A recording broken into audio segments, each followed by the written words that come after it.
Okay, so we've got this letter right from the shadow of the woman. Right. And it's dated May 17th, 1989. Okay. And it's this confession from Michael about Eliza's disappearance. Uh-huh. But the thing is, she disappeared back in 87, October of 87. Oh, wow. So this is years after the event, and he's writing it to this guy, Samuel. Interesting. Yeah, so it's a delayed confession addressed to someone who it seems like had some kind of connection to Eliza as well. Yeah, and just jumping right into that, I mean, what I find really fascinating here is how he's framing it right. Like, this whole letter is this burden that he's carrying. It's something that Samuel deserves to know. Right. Right. But that framing itself, I mean, why wait almost 2 years to unburden yourself? And why does Samuel specifically? Yeah, why Sam? And also he mentions Larkin's Hollow, the setting, which I think kind of adds another layer to it. Oh, absolutely. It's not just a place. It's almost like a character in itself. Totally. That name, Larkin's Hollow, I mean, it evokes this sense of isolation, secrets, things hidden. Yes. It really sets that stage for a story where, you know, things might not be what they seem. Right. And he goes on, kind of like diving straight into his guilt. Right from the beginning, he says, I've lived with the weight of this for so long. Like, he feels responsible for her disappearance, but he kind of dances around actually admitting what happened. He does, doesn't he? He uses all these phrases like, you deserve the truth, and it wasn't an accident, not entirely, which is almost a contradiction in terms. Yeah. He's confessing to something, but he's not really saying what that something is. It's like he's trying to control the narrative even within this confession. Absolutely. And then there's this silver pendant. Oh, yeah. He mentions that Eliza was wearing the last time Samuel saw her. That's right. And that, you know, that detail, I mean, that struck me as well. Yeah. That he remembers this specific detail, the pendant, and even the date, October 12th, 1987.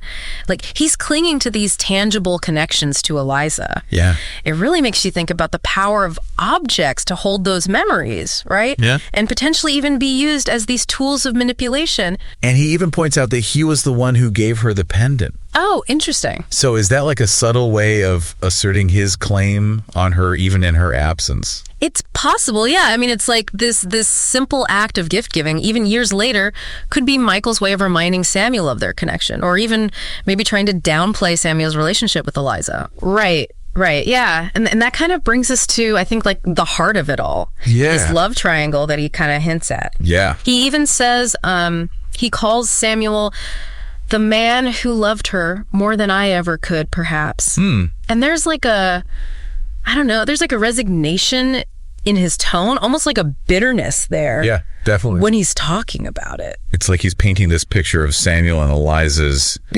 love affair, right? Like, it was so intense, and maybe even he's trying to justify what happened by saying, well, they were destined to be together anyway. Yeah. You know? Yeah. But why even mention it? I don't know. It feels very strategic. Like he's trying to get a very specific reaction out of Samuel. Right.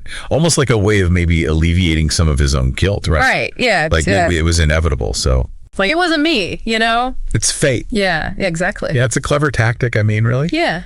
By presenting Samuel as the one who truly loved Eliza, it's like he's subtly positioning himself as less culpable, you know, almost like a bystander in his own confession. Right. And then he drops this bombshell, right? He admits he was there the night she disappeared on the cliffs. Oh, wow. He says he didn't push her, but then he also admits to, like, not stopping her, you know? It's so interesting how he phrases all of that. Like, his language is so calculated. Yeah. When he's describing the wind and the cliffs and Eliza, like, leaning into the sea as if it's calling to her. Right. It's almost like he's trying to create this, I don't know, romantic image of her disappearance. Yeah, it's like he's trying to shift the blame onto the setting itself. Right. Like this wild, untamable force of nature. Exactly. And then he describes this confrontation, right, where Eliza reveals her plans to run away with Samuel, but see how he's positioning himself. Right. As the one who's trying to be reasonable, even though it's like his actions, as you said, speak louder than words. Yeah. And there's this sense of inevitability, right, that he's weaving into all of this. Like, it was, her fate was sealed the moment she stepped onto those cliffs. Right. But is that the truth, or is he shaping this whole story? Exactly. And that's the thing. It's like, it's impossible to know for sure. Right. But it's definitely something to consider. Yeah. You know, because by framing Eliza as drawn to the sea, like it was her destiny. Right. He kind of subtly distances himself from any responsibility in her disappearance. Right. Like she was always, you know, destined to be a part of that landscape, swallowed by the very thing that drew her in, you know? Totally. But then it's like, where's the line between romanticizing someone's fate and, you know, obscuring the truth? Absolutely. I mean, and that's where I think the power of perspective really comes in here. Yeah. You know, we're seeing this entire event through Michael's lens, filtered through his guilt, his regret, and potentially his desire to kind of manipulate Samuel's perception of what happened. Totally. And it just makes you think about everything we don't know, right? What was Eliza thinking that night? Was she running towards something? Was she running away from something? Exactly. And what about Samuel? How would he tell this story? Right, exactly. And I mean, those are the questions that make this letter so compelling, you know? Because it really highlights how subjective truth can be, especially when it comes to matters of the heart. Yeah. You know, yeah. I mean, each person, Michael, Eliza, Samuel, they would all have such a different take on what happened. And that's what makes it so fascinating, right? Like, this letter is just one piece of this huge puzzle. Right. And we're stuck with ththese missing pieces. They'll never have the full picture. Right, exactly. And maybe that's the point. Maybe some stories are just meant to, you know, stay broken, yeah, and leave us to kind of contemplate the spaces in between. And the silences, right? Don't forget the silences. Oh, yeah. What's left unsaid that's not there can be just as revealing, if not more. Yeah, no, totally. Than what's explicitly written down, you know? Right, yeah. So as you continue reading The Shadow of the Woman, think about that. Yeah. Whose voices are we missing? Yes. And what could those unheard perspectives tell us? About what really happened. Exactly. It's like he wants to confess, but still come out looking, you know, a little better. Exactly. He wants to control the narrative even now. And I think that's really the heart of what we're talking about, right? Yeah. We're not just unpacking what happened, but why he's revealing it now. Exactly. And then he says, I loved her too, and I never meant for things to end this way. Like, almost pleading for understanding. Yeah.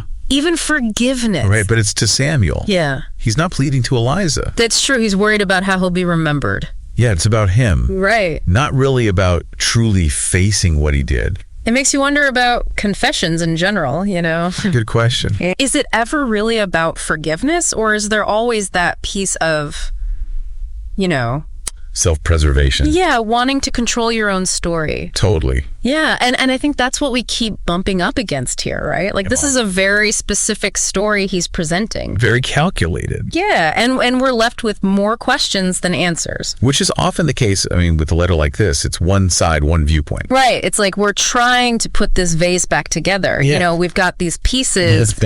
Yeah, but we're missing so much. And maybe we're not supposed to have the full picture. Right, maybe some things are just, you know, meant to stay a little broken. Broken, yeah. And it's in those cracks that we can kind of, I don't know, explore and think about what else could be there. Exactly. And what about those missing voices, right?